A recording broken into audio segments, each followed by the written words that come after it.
Honestly, after seeing the opening moments of this story, I felt intense anger at how manipulative and ruthless the son-in-law turned out to be. To me, this isn't just financial fraud. It feels like a calculated betrayal where someone weaponizes love to target an elderly father. What I personally find completely unacceptable is how he could violently attack a 62-year-old man right at his own doorstep. That level of brutality and control is something I cannot justify under any circumstance. And if you believe family is always a safe place, this story will seriously challenge that idea. Let's see how Bruce uncovers the truth and what weapon he uses to bring down a predator hiding behind the title of family. My daughter sold their house for $500,000 and gave all the money to my son-in-law to invest in his so-called digital business. 2 weeks later, they came asking me for a place to live, and I answered, no. My son-in-law punched me in the face. That same day, I made a decision. I called my lawyer and his next move. I'm glad to have you here. Follow my story until the end and comment the city you're watching from, so I can see how far my story has reached. I'm 62 years old, and I never thought I'd see the day when my own son-in-law would raise his hand against me. But there I was, standing in my doorway with blood trickling from my nose, watching Henry's face twist with rage while my daughter Leah stood behind him, tears streaming down her cheeks. "Dad, please," Leah whispered, her voice barely audible. "We have nowhere else to go." 3 hours earlier, they'd shown up at my door looking like refugees from their own life. Leah's hair was disheveled, her clothes wrinkled like she'd slept in them. Henry kept pacing back and forth on my porch, running his hands through his hair and muttering under his breath. I'd never seen him this agitated before. "What's going on?" I asked, stepping aside to let them in. That's when the whole story came tumbling out. 2 weeks ago, they'd sold their beautiful 4-bedroom house for $500,000. $500,000. The house I'd helped them buy. The one where I'd watched my granddaughter take her first steps before she moved away for college. Gone. Henry has this incredible business opportunity, Leah explained, her eyes bright with what I now realize was desperation disguised as hope. "Digital marketing, Dad. The future is online, and Henry's got connections with these amazing investors." I watched Henry nod enthusiastically, but something in his eyes made my stomach turn. I'd seen that look before.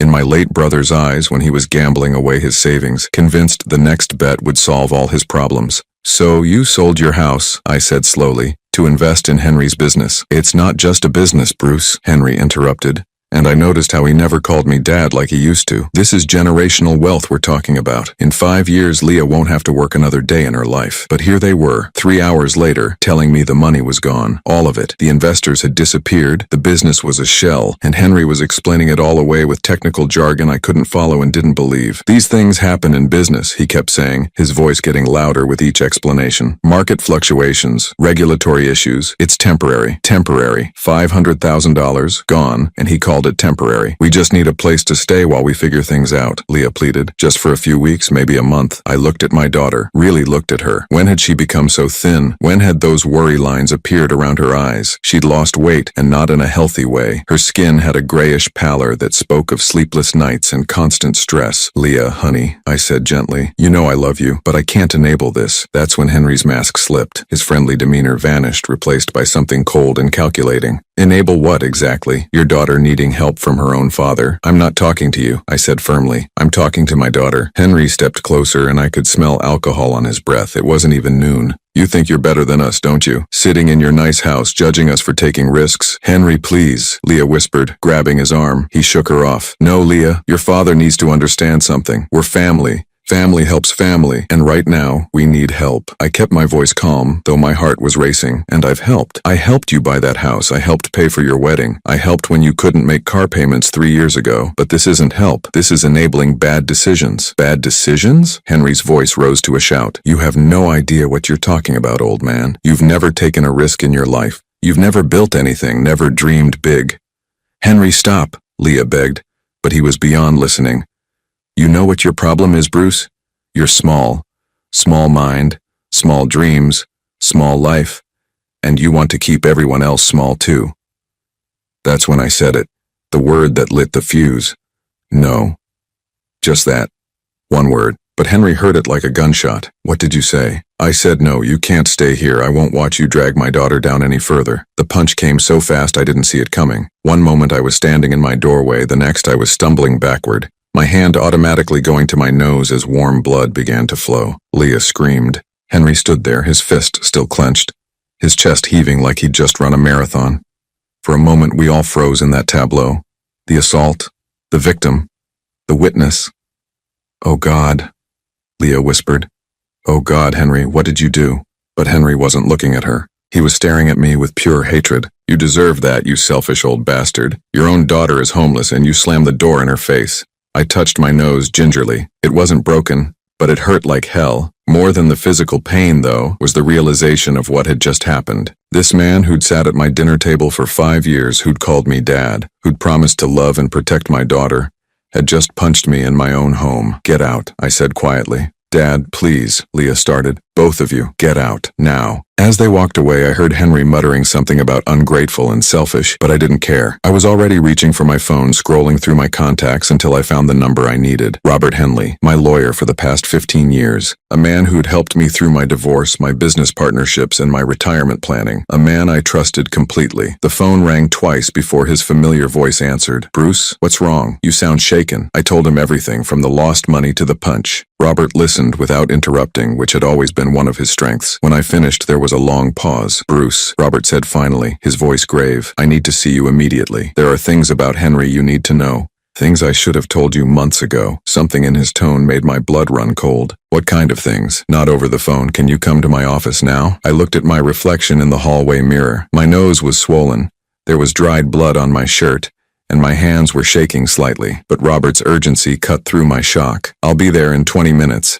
As I grabbed my keys and headed for the car, I couldn't shake the feeling that the punch was just the beginning. Whatever Robert needed to tell me, it was going to change everything. Robert's office felt colder than usual, or maybe it was just the ice in my veins as I sat across from his mahogany desk. He'd handed me tissues for my nose and insisted on taking photos of my injuries, which should have been my first clue about how serious this was about to get. "Bruce," Robert began, opening a thick manila folder. "6 months ago, you asked me to run a background check on Henry when he started pressuring Leah about refinancing the house. Do you remember?" I nodded. I'd been worried about Henry's sudden interest in tapping into their home equity for various business opportunities. Something had felt off, but I couldn't put my finger on it. "Well, what I found was concerning, but you told me to hold off on sharing it unless something urgent happened." Robert's eyes met mine. "I'd say getting punched in your own home qualifies as urgent." He slid a photograph across the desk. It showed Henry, but he looked different somehow. Younger, wearing an expensive suit, standing next to a woman who wasn't my daughter. She was older, maybe in her 50s, with perfectly styled silver hair and obvious wealth displayed in her jewelry and clothing. "This is Henry with Margaret Davidson, taken 2 years before he met Leah." Margaret was 68, a widow with substantial assets. Henry was 34. My stomach began to sink. Was? Margaret died last year. Massive heart attack, according to the death certificate. But here's the interesting part. 6 months before she died, she'd transferred nearly all her assets to Henry. Her children are still fighting it in court. Robert pulled out another photograph. This one showed Henry with a different woman, this time a brunette who looked to be in her 40s. Linda Carruthers, age 52, met Henry 3 years before Margaret, lost her house, her savings, and her jewelry business to him. He convinced her to invest everything in a revolutionary tech startup. The pattern was becoming horrifyingly clear, but Robert wasn't finished. Sarah Chen, age 49, Jennifer Walsh, 55, Diane Morrison, 61. Each name came with a photograph, each woman looking happy and hopeful standing next to Henry. The same story, Bruce, every single time. Older women, financially comfortable, trusting. I stared at the photos spread across Robert's desk like evidence in a murder case. "How did you find all this?" Henry Richardson isn't his real name. He's been using variations of it for the past 8 years. His actual name is Harold Rickman, and he has a very interesting history with the FBI's Financial Crimes Division. Robert handed me a thick document. The FBI letterhead made my hands shake as I tried to focus on the words. They've been tracking him for years, but he's careful. He never technically commits fraud. Everything is done through emotional manipulation and legal document signing. The women give him the money willingly, but they can't prove intent. Not criminal intent, no, but there's definitely a pattern. And Bruce, there's something else. Robert's voice dropped lower. 3 months ago, Henry visited my colleague David Pembroke, asking about inheritance law. Specifically, he wanted to know about spousal rights to inherited assets in cases where the beneficiary dies unexpectedly. The room started spinning slightly. I gripped the arms of my chair. What exactly did he ask? He wanted to know if Leah inherited your estate, would her husband have automatic access to those assets? He also asked about life insurance policies and how quickly they pay out. I felt sick, not just from the punch or the shock, but from the realization of how completely I'd been played, how completely Leah had been played. "There's more," Robert continued, his voice gentler now. I had my investigator look into this digital business Henry claimed to be investing in. Bruce, it doesn't exist. There are no investors, no company, no business registration. The $500,000, it's gone. Transferred to offshore accounts that can't be traced. So the money is just gone completely. And based on his pattern with other women, this was always the plan. Get Leah to liquidate her major asset, take the money, then move on to the next target. I thought about Leah's pale face, her thin frame, the worry lines around her eyes. But he's still with her, because he's not done yet. Bruce, I need you to understand something very important. Based on his questions about inheritance law, I believe Henry's ultimate target isn't just Leah's assets, it's yours. The words hit me like another punch. Mine? Robert nodded grimly. Think about it. Leah is your only child. If something happened to you, she'd inherit everything. And if something then happened to her, you're saying he might hurt her? I'm saying his previous pattern suggests he moves on once the money is gone. But with Leah, he hasn't moved on. Why? Because the real prize isn't the house money, it's your estate. And now that they've lost everything, he's desperate. I sat in silence, processing the magnitude of what Robert was telling me. 5 years. Henry had been planning this for 5 years.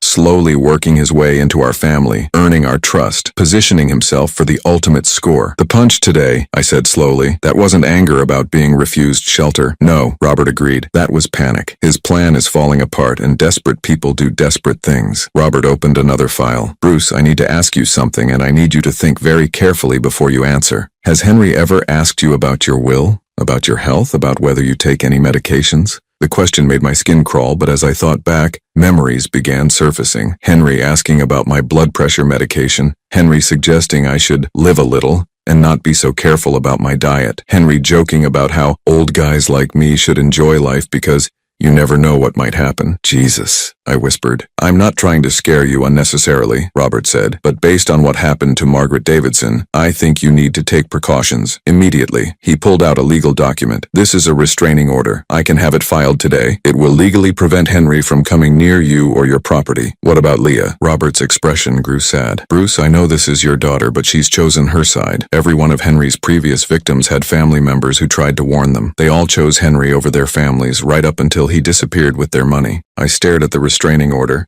knowing that signing it meant essentially cutting ties with my daughter. But the alternative, waiting to see how far Henry would go, seemed infinitely worse.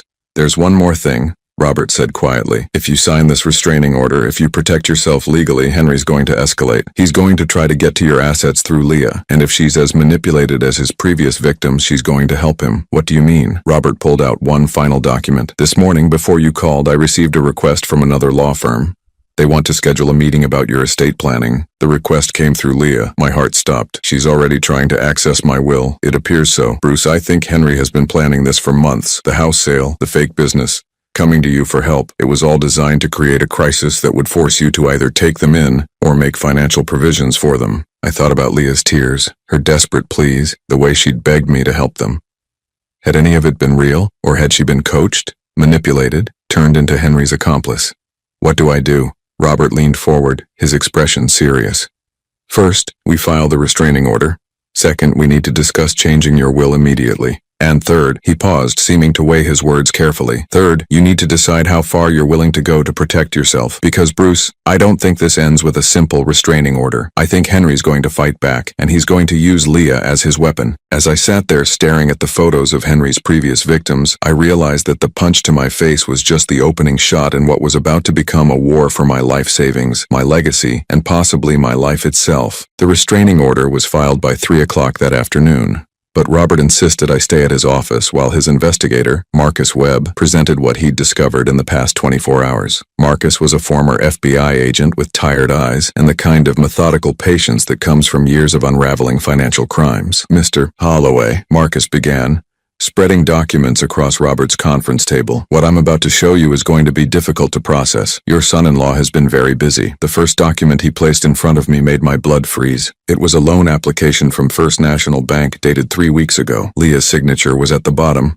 requesting a personal loan for $75,000 using my house as collateral. This can't be right, I said, my voice barely steady. Leah doesn't have any legal claim to my property. No, she doesn't, Marcus agreed. But according to this application, you'd already signed a quitclaim deed transferring partial ownership to her. Look at page 4. There it was. My signature, apparently notarized, transferring 25% ownership of my home to Leah. The problem was I'd never signed any such document. It's forged, I said immediately. We know, but it's a very good forgery. Good enough that the bank approved the loan application and deposited $75,000 into a joint account that Leah and Henry opened 2 days after they sold their house. Robert leaned forward. Bruce, this means Henry has been planning this for weeks, possibly months. While he was convincing Leah to sell their house for his fake business, he was simultaneously setting up a way to access your assets as backup. Marcus pulled out more documents. It gets worse. This is a power of attorney document, also bearing your forged signature, giving Leah the right to make financial decisions on your behalf in case of incapacitation. And this, he slid another paper across, is a medical directive stating that you've been diagnosed with early-stage dementia and that Leah should be consulted on all major decisions. I stared at the papers, feeling like I was looking at evidence of my own murder. How is this possible? How could they forge all of this without anyone noticing? Because Henry's done this before, Marcus explained. We found similar forged documents in the Margaret Davidson case and 2 others. He has access to someone who specializes in document fraud. Probably someone he met during one of his previous schemes. But wouldn't the bank verify these documents? Robert nodded grimly. They should have. But remember, Henry's not stupid. He chose a small branch bank where the loan officer was new and probably didn't follow proper verification procedures. The $75,000 loan was approved based on these forged documents. So they have $75,000 of my money? Had, Marcus corrected. That money was transferred to the same offshore accounts as the house sale proceeds. It's gone, just like the $500,000. I felt dizzy. In a matter of weeks, Henry had stolen $575,000 using my daughter as his accomplice, willing or unwilling. There's more, Marcus continued, and I wasn't sure I could handle more. We found evidence that Henry attempted to take out a life insurance policy on you, with Leah as the beneficiary and himself as the alternate. The application was rejected because you'd need to be present for the medical exam. But the fact that he tried, he's planning to kill me, I said flatly. We can't prove intent, Robert said carefully, but the pattern is extremely concerning. Forged documents giving him access to your assets, fake medical records suggesting you're mentally incompetent, attempts to ensure your life. It's exactly what happened with Margaret Davidson in the months before she died. Marcus pulled out a photograph. This is Margaret's grandson, David. I spoke with him yesterday. He said his grandmother started acting strangely in her final months, signing documents she didn't understand, making financial decisions that made no sense. The family thought it was dementia, but now they suspect she was being drugged. Drugged? Small amounts of prescription medications that can cause confusion and memory loss. Nothing that would show up in a standard autopsy, but enough to make an elderly person compliant and suggestible. I thought about the last few months, trying to remember if I'd felt unusually tired or confused after visits with Leah and Henry. There had been a few instances where I'd felt foggy after they'd brought me dinner, but I'd attributed it to age and stress. The good news, Robert said, is that now we know what we're dealing with. We can protect you. The restraining order is just the beginning. Marcus leaned forward. Mr. Holloway, I need to ask you some specific questions about your recent interactions with Henry and Leah. Have they brought you food or drinks in the past few months? Have they ever insisted you take medication or supplements? As I thought back, more memories surfaced. Henry bringing me special coffee that he'd bought from some expensive shop. Leah insisting I try some herbal supplements that would help with energy. The way they'd both seemed disappointed when I didn't finish drinks they'd prepared for me. Jesus Christ, I whispered. We need to get you to a doctor immediately, Robert said. We need blood tests to see if there are any substances in your system. But if they were drugging me, wouldn't I have noticed? Marcus shook his head. These substances are designed to be subtle. You might feel a little tired, a little confused, but nothing dramatic enough to raise alarm bells. The goal isn't to incapacitate you immediately. It's to make you gradually more compliant and trusting. Robert was already reaching for his phone. I'm calling Dr. Patterson. He can see you this afternoon and he's discreet. As Robert made the call, Marcus continued laying out documents. There's something else you need to know. We found communications between Henry and at least 3 different law firms over the past month. He's been shopping around trying to find someone who will help him challenge your mental competency. On what grounds? Based on the forged medical directive claiming you have dementia. If he could get a court to declare you mentally incompetent, Leah would become your legal guardian and Henry would have access to everything. The scope of the conspiracy was overwhelming. This wasn't just a son-in-law trying to steal money. This was an elaborate, months-long plan to systematically strip me of my assets, my autonomy, and possibly my life. Where's Leah in all this? I asked.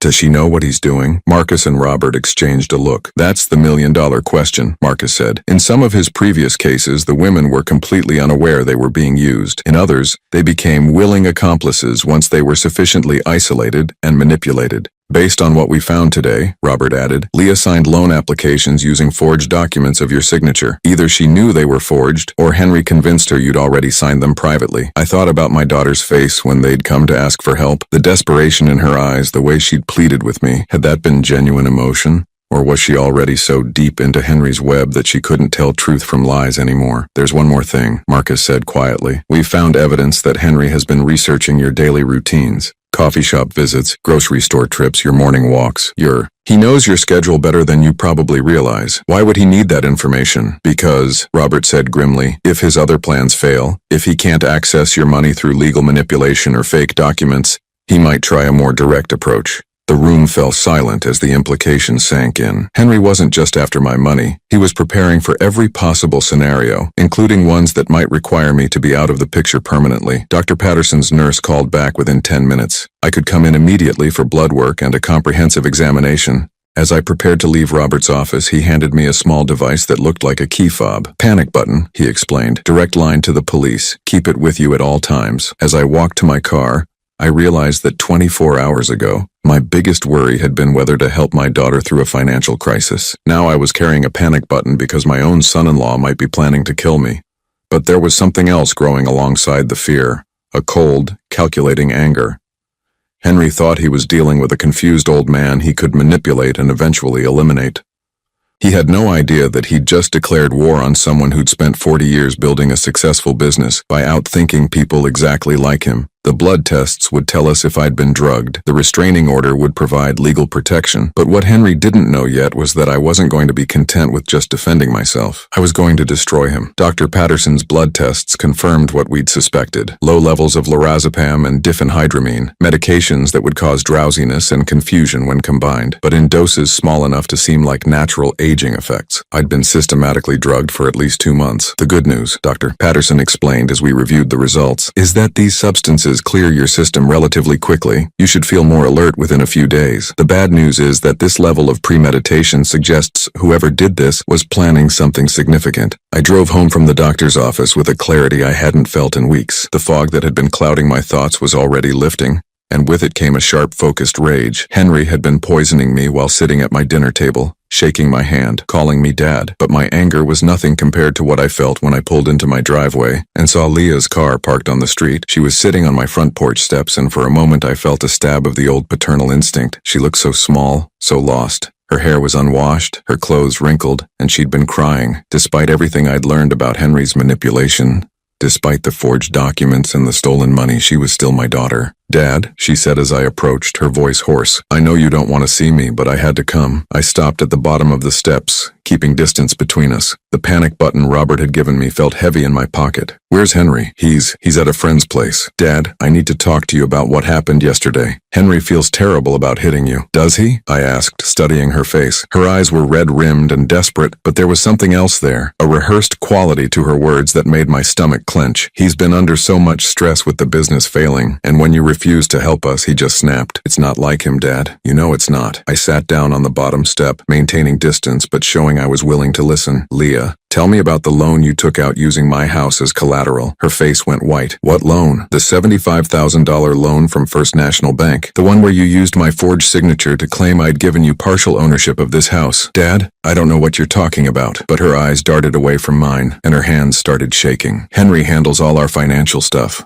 I just sign what he tells me to sign. There it was, the admission I'd been dreading. My daughter had been signing documents without reading them, trusting Henry completely. But was she truly innocent, or had she chosen willful ignorance? Leah, honey, I said gently, when you signed those bank documents, did you read them? Henry said they were refinancing papers for the house we sold. He said it was just paperwork to make sure the sale went through properly. But they weren't refinancing papers. They were loan applications using my property as collateral. Leah, that money is gone. Henry stole it just like he stole the $500,000 from your house sale. She wrapped her arms around herself, rocking slightly. No, that's not. The business is just going through a rough patch. Henry says it happens all the time with startups. There is no business, Leah. There never was. Henry made it all up. You're lying. The words exploded out of her with such force that I flinched. You've never liked Henry. You've never given him a chance, and now you're making up stories to turn me against him. I pulled out my phone and showed her the photographs Marcus had given me. Henry with Margaret Davidson, with Linda Carruthers, with all the other women he'd swindled. Then explain these. Leah stared at the photos, her breathing becoming shallow and rapid. These could be anyone. You could have photoshopped these. Leah, listen to yourself. You're defending a man who punched your father in the face, a man who's stolen everything you own. He didn't steal anything, she screamed, jumping to her feet. You don't understand business, Dad. You never took risks. You never tried to build something bigger. Henry's building something amazing, and you're too small-minded to see it. The words felt like physical blows. This was my daughter, the little girl I'd raised alone after her mother died, defending the man who was systematically destroying both our lives. Leah, I said quietly, I need you to look at me and tell me the truth. Have you been putting anything in my food or drinks when you visit? Anything Henry gave you to help me relax or feel better? Her face crumpled, and for a moment I saw a flicker of the daughter I knew. Dad, please don't ask me that. That's not a denial, Henry said. He said you were getting confused, forgetting things. He said the supplements would help with your memory. What supplements, Leah? Just herbal stuff. Natural things to help with cognitive function. He got them from a health food store. I felt sick. She'd been drugging me, but she'd believed she was helping. Henry had convinced her that I was declining mentally and that she was being a caring daughter by medicating me without my knowledge. Honey, those weren't supplements. They were prescription medications designed to make me confused and compliant. Henry was drugging me through you. Leah stared at me for a long moment, and I could see the war happening behind her eyes, the battle between the truth and the reality Henry had constructed for her. No, she whispered. No, that's not. Henry wouldn't. He would. He has. And he's using you to do it. She started backing away from me, shaking her head violently. You're trying to turn me against my husband. You've always been jealous that I found someone who loves me. Leah, I'm trying to save you from a man who's going to destroy you and then disappear, just like he did to all those other women. Stop, she screamed. Stop lying about him. Henry loves me. He married me. He chose me. He chose your money, honey. He chose your access to me. That's when she said the words that broke my heart completely. If I have to choose between you and Henry, I choose Henry. He's my family now. I stared at my daughter, this woman I'd raised and loved and sacrificed for, and realized that I'd already lost her. Henry had done such a thorough job of isolation and manipulation that she couldn't see truth anymore. Then we have nothing more to talk about, I said quietly. Dad, wait. Her voice became pleading again. You don't have to like Henry, but you could still help us. Just a loan, just enough to get us back on our feet. I'll pay you back, I promise. With what money, Leah? You don't have a house, you don't have savings, and Henry's business doesn't exist. We'll figure it out. We always do. I stood up slowly, my heart breaking with each word I was about to say. No, honey, you won't figure it out, and I won't be here to catch you when Henry disappears. What do you mean? I mean I'm changing my will. Everything I plan to leave you is going to charity. If you want to stay with Henry, that's your choice. But I won't fund your destruction. Leah's face went through a series of emotions, shock, disbelief, and finally, rage. You can't do that. I'm your daughter. I'm your only family. Family doesn't drug each other, Leah. Family doesn't steal from each other. Family doesn't choose a con man over their own father. Henry said you might do this, she said, her voice turning cold. He said you were vindictive and controlling, and if we didn't do exactly what you wanted, you'd punish us. Henry said that because he knew this day was coming. He's been preparing you for it. Leah pulled out her phone. I'm calling my lawyer. You can't just cut me out of your will because you don't like my husband. Actually, I can. It's my money, Leah. I earned it, I saved it, and I get to decide what happens to it. We'll fight this, Dad. Henry knows lawyers, too. As she walked away, phone pressed to her ear, I realized that Robert had been right. This wouldn't end with a simple restraining order. Henry was going to use my own daughter as a weapon against me, and she was going to let him. Standing on my porch watching my daughter drive away to plan legal action against me, I understood that the fight for my assets was just beginning. But more than that, I understood that I was truly alone now. The little girl who used to climb into my lap during thunderstorms was gone, replaced by a stranger who saw me as nothing more than an obstacle to overcome. That night I called Robert and told him to draw up the new will immediately. If Leah wanted to choose Henry over me, she'd have to live with the consequences. Both of them would. The new will was signed and notarized within 48 hours. Robert had worked through the weekend to ensure it was ironclad, with multiple safeguards against any claims of mental incompetence or undue influence. Every penny of my estate would go to the American Cancer Society, with a specific clause stating that this decision was made in sound mind and with full knowledge of my daughter's circumstances and choices. I thought that would be the end of it. I was wrong. The first legal salvo came on a Tuesday morning, delivered by a nervous-looking process server who apologized twice before handing me the thick envelope. Inside was a petition for guardianship filed by Leah Richardson. She'd legally changed her name to match Henry's latest alias. The petition claimed I was suffering from dementia, that I was being manipulated by unscrupulous advisors. meaning Robert, and that I needed immediate protection from my own poor judgment. Attached were the forged medical records Henry had created, along with sworn statements from 3 people I'd never heard of, all claiming to have witnessed my deteriorating mental state. "It's completely fabricated," Robert assured me as we reviewed the documents in his office. "But Henry's lawyer is good. They're painting you as a confused elderly man who's being taken advantage of by a greedy attorney. Can they actually get guardianship? They can try. The hearing is scheduled for next month, which gives us time to prepare. But Bruce, this is going to get ugly. They're going to challenge everything, your mental state, your financial decisions, even your relationship with me." That afternoon, I received my first taste of how ugly it would get. I was at the grocery store when I noticed people staring. A woman in the produce section whispered something to her husband while looking directly at me. The cashier, who'd known me for years, seemed uncomfortable during our usually friendly exchange. When I got home, I found a note taped to my front door. "Shame on you for abandoning your daughter in her time of need. What kind of father are you?" It took me a moment to understand what was happening. Then I remembered something Marcus had mentioned about Henry's previous campaigns. He didn't just steal money, he destroyed reputations. I called Robert immediately. "They're spreading rumors about me in town." "What kind of rumors?" "That I'm a heartless father who cut off my daughter for marrying someone I didn't like." Robert sighed. "Henry's used this tactic before. He portrays his victims as villains and himself, and his current target as innocent victims. It's part of isolating you from potential support systems." Over the next week, the whisper campaign intensified. My longtime barber mentioned that he'd heard I was having some problems with family.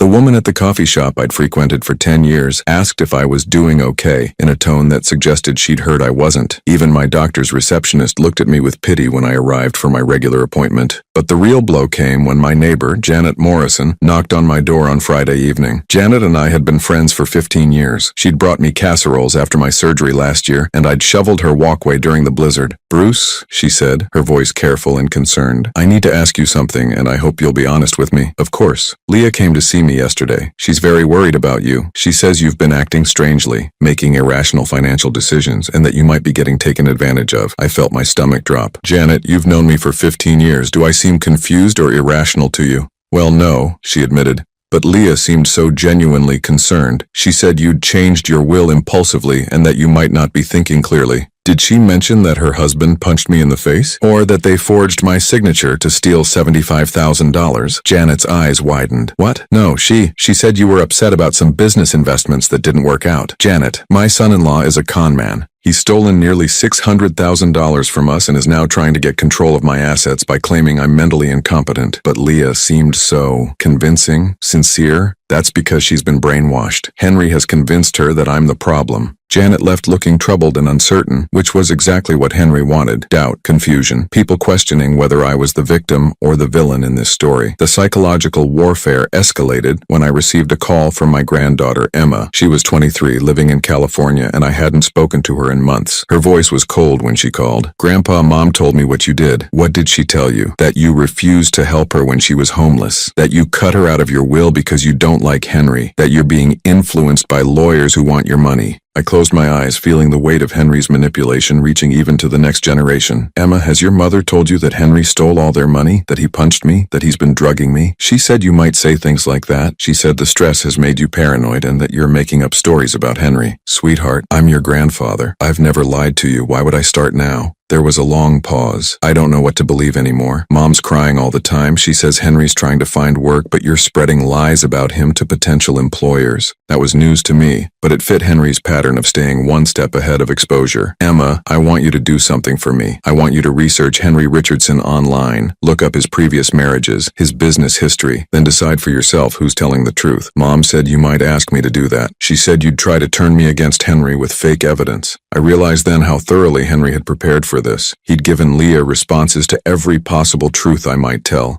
framing everything as evidence of my mental decline or vindictive nature. "I love you, Emma," I said quietly. "Whatever else happens, remember that." "I love you too, Grandpa, but I think you need help." After she hung up, I sat in my kitchen, surrounded by the silence of a house that had once been filled with family laughter. Henry hadn't just stolen money. He'd stolen my relationships, my reputation, my legacy. The final straw came when Robert called with news about the guardianship hearing. "They've hired Dr. Elizabeth Chen, a geriatric psychiatrist, to evaluate your mental state. She's scheduled to interview you next week." "Is that good or bad?" "Potentially very bad. Dr. Chen has testified in several guardianship cases where the petitioners won. She has a reputation for finding cognitive decline even in borderline cases. They're buying an expert witness? It's hard to prove, but the pattern is suspicious. What we need to do is get our own evaluation first. Dr. Patterson has agreed to conduct a comprehensive cognitive assessment, and we'll have those results before Dr. Chen sees you. That weekend, I underwent 4 hours of psychological and cognitive testing.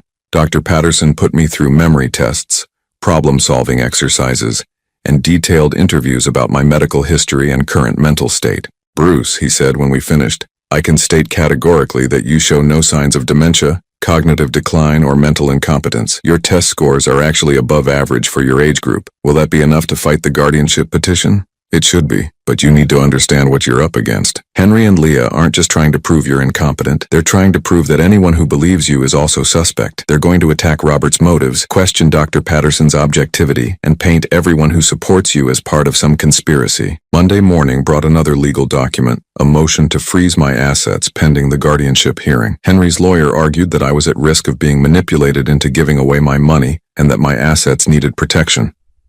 "Can they actually freeze my accounts?" I asked Robert.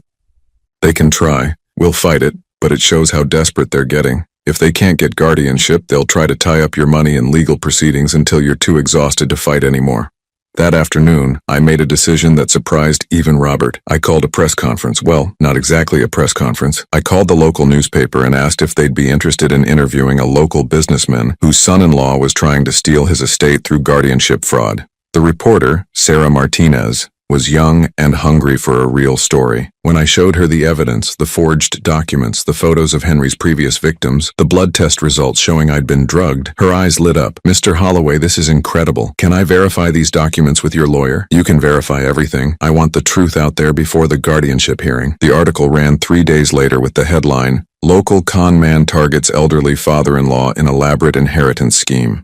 It detailed Henry's history, the forged documents, the stolen money, and the guardianship petition. The response was immediate and overwhelming. The whisper campaign against me stopped overnight. Instead, people began approaching me with sympathy and outrage. Several individuals came forward with their own stories of Henry trying to involve them in various schemes, but the most important response came from an unexpected source. I received a call from David Davidson, Margaret's grandson. "Mr. Holloway, I read the article about your situation. I think you should know. We found something in my grandmother's papers after she died. Letters from Henry. Letters that might help your case." "What kind of letters?" "Love letters. But they're not what you'd expect. They're calculated, cold, like he was following a script. And Mr. Holloway, some of them mention you." My blood ran cold. "Mention me how?" "He wrote to my grandmother about researching other potential targets. He specifically mentioned a businessman in your town with a daughter named Leah. This was 2 years before he even met your daughter." The pieces clicked into place with horrifying clarity. Henry hadn't met Leah by chance. He'd researched me, identified me as a target, and then systematically positioned himself to meet my daughter. Our entire relationship, from the very beginning, had been a setup. I was still processing this revelation when Robert called with news that would change everything. "Bruce, I just heard from the prosecutor's office. They've been building a case against Henry for months, and your article provided the final piece they needed. They're issuing a warrant for his arrest tomorrow morning." Finally, after months of being on the defensive, I was going to see Henry face the consequences of his actions. But as I would soon learn, cornered animals are the most dangerous, and Henry had one final, desperate card to play. The arrest warrant was issued on a Wednesday morning, but by the time police arrived at the motel where Henry and Leah had been staying, they were gone. Their room was empty except for a pile of legal documents and what appeared to be hastily packed suitcases. Henry had vanished, just as he had with his previous victims, but this time was different. This time, there was evidence. This time, the FBI was involved.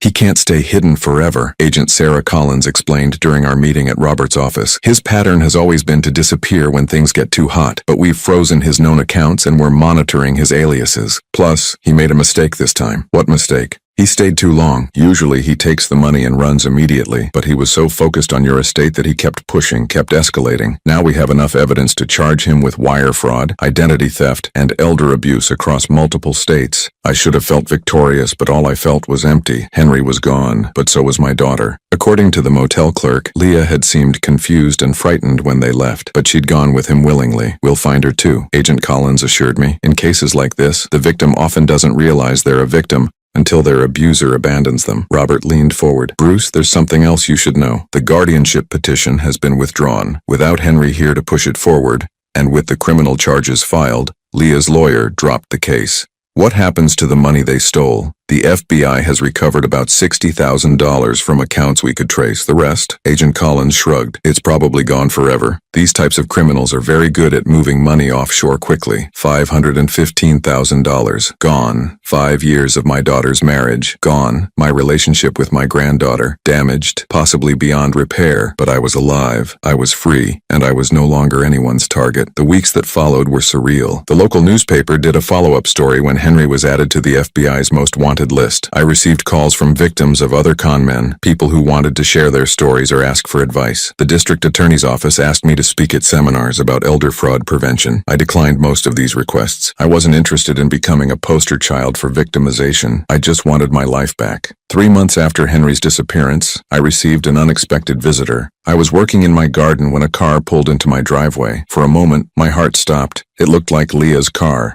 But when the driver got out, I saw it was Emma, my granddaughter. She looked older, more serious than when I'd last seen her at Christmas 2 years ago. She walked toward me hesitantly, as if unsure of her welcome. "Grandpa?" I set down my gardening tools and really looked at her. She had her mother's eyes but my stubborn chin. She was wearing jeans and a simple sweater, and she looked like she'd been crying recently.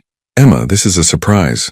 I drove up from California. I needed to see you. How's your mother?" Emma's face crumpled slightly. She's not good, Grandpa. Henry left her in Las Vegas with nothing. No money, no car, no ID. He'd been carrying all their documents. She called me from a police station 3 weeks ago. I felt a stab of pain for my daughter. Despite everything. Is she safe? She's in a women's shelter. She's broken, Grandpa. Completely broken. She keeps saying she can't believe she was so stupid, that she destroyed everything for a man who never loved her. Emma wiped her eyes. She asked me to come see you. She's too ashamed to call or write. She wanted me to tell you that she knows now. She knows everything Henry did, everything she helped him do. She knows about the drugging, the forged documents, all of it. What does she want from me? Nothing. That's what she said. Tell Grandpa I don't want anything from him. I just want him to know that I know the truth now, and I'm sorry. We stood there in my garden surrounded by the tomatoes and roses I'd been tending. 2 people trying to figure out how to bridge a gap that might be too wide to cross. Emma, I need to ask you something and I need you to be honest. Do you think your mother knew what Henry was doing? Emma was quiet for a long time.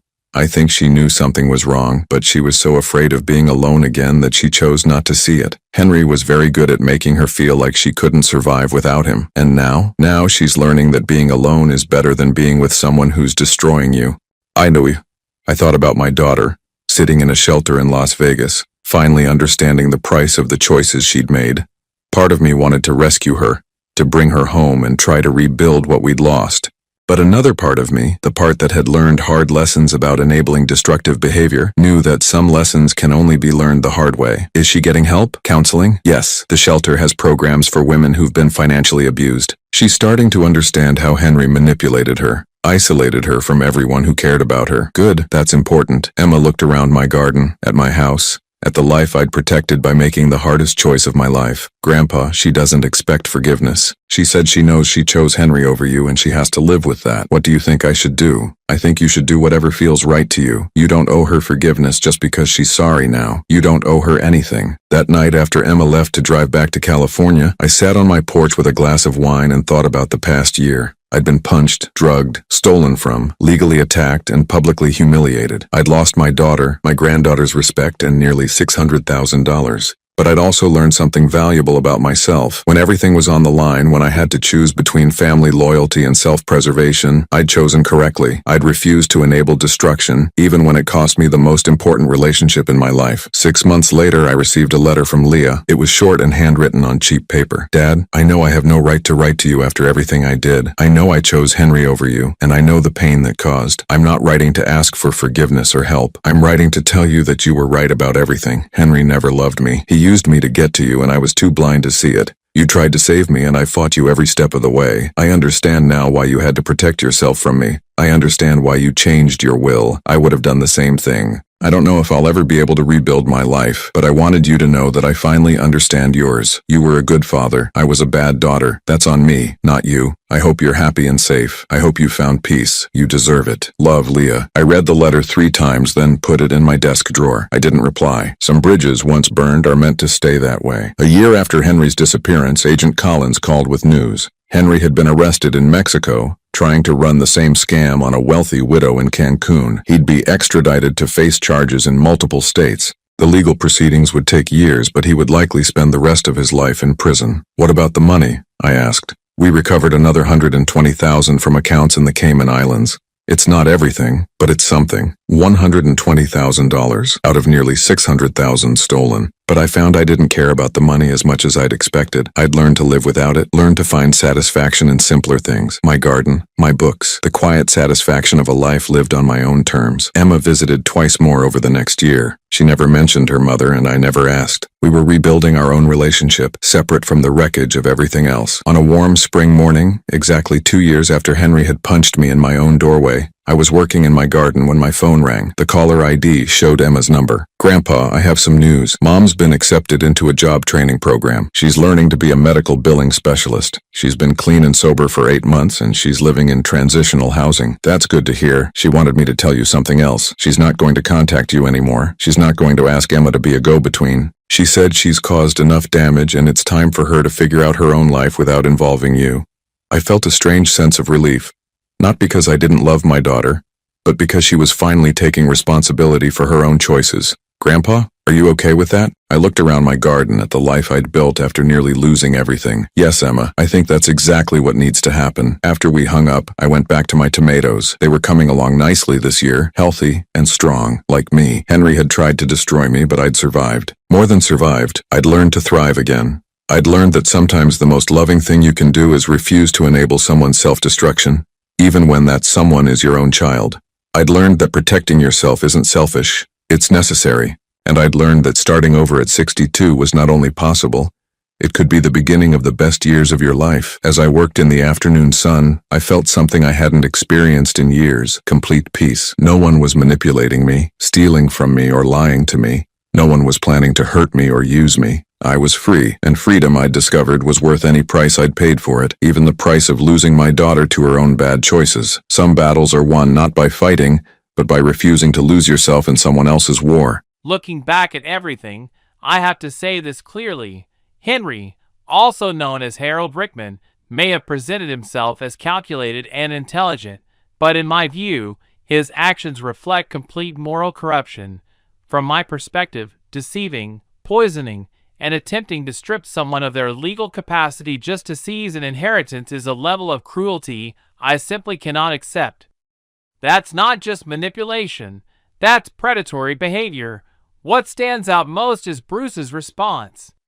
Instead of continuing to tolerate or protect his daughter's choices, he made the difficult decision to protect himself and let the truth take its course. And the key lesson here is simple: kindness without awareness can enable harm. Never let emotional bonds blind you to manipulation. Bruce prevailed not just because of legal action, but because he had the strength to stand firm when it mattered most. In the end, this wasn't just about justice, it was about reclaiming dignity. What do you think about Leah's apology letter at the end? Do you believe she deserves forgiveness after everything that happened, or is some damage beyond repair?